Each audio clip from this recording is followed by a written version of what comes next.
The fuck are y'all doing? You're supposed to turn right.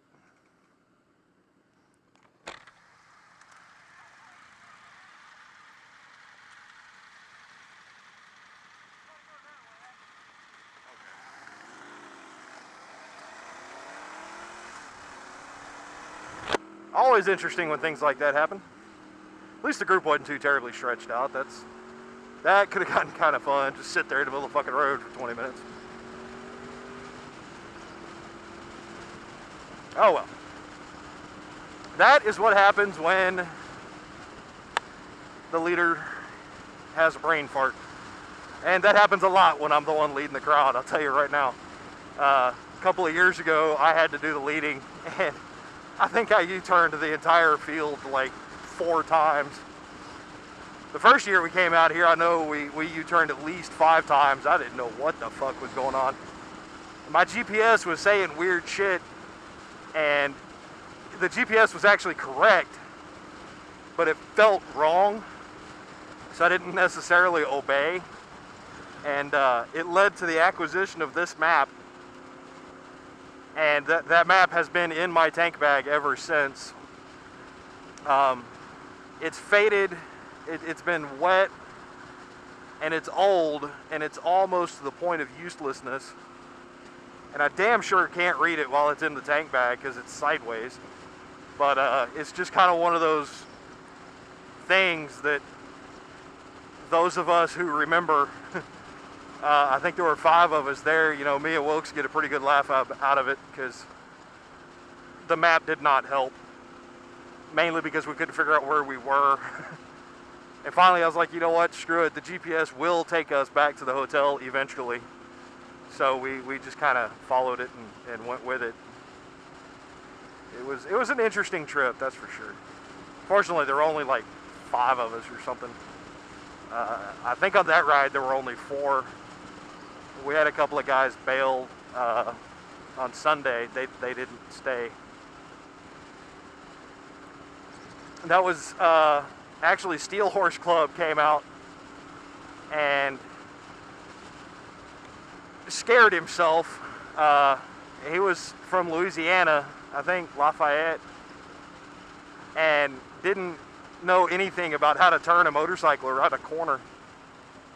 And we were going up some road that, not a lot of corners, but, well, it had a lot of corners, but they weren't like this.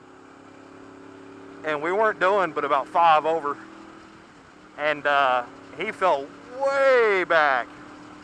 We found a rest area, lookout type thing. And me and my buddy Chris sat there for like 10-15 minutes waiting on him to show up. And we were only an hour into the ride. We're only like 50-60 miles in. And apparently he had to stop and smoke a cigarette and calm down. And when he finally got up to the overlook, he's like, you know what, I can't do this, I'm going back. And he turned around and went back down to the hotel and waited for Billy and Tracy to show up. And apparently he's a little fanboy for Bilma. And didn't even stay in our hotel. I think he went over and stayed in the other hotel because he hadn't checked in yet. And when he walked into the room, he claims he saw a roach. I've never seen a roach or anything like that in that hotel. But it just kind of made everybody laugh. And he's one of those dinner time stories now. It was interesting. I think something happened. I don't remember what. But he and Wilkes and I think Matt H. went out to dinner, and they took him to a steakhouse, and the guy is Hindu, and he was surrounded by big ass porterhouse steaks, you know, and I think he had chicken. I don't remember because I wasn't there, but I just thought it was funny. It's like I don't have anything against the guy. I don't really like him personally, but whatever. But sometimes people just don't fit in. Well, I don't think we have anybody quite like that in the group today. We got 2 or 3 guys that are not terribly good at taking corners, but that's okay. Brian West here, way behind everybody. I think it was last year. Yeah, last year he was way behind to the point where people got lost because he was so far back. We went around a corner and we're waiting on him. And I think we waited for like 15 minutes, and it was Liz who ended up telling him he took a wrong turn. It was pretty crazy. And now, you know, he's not up there running with the front, which I didn't really expect him to.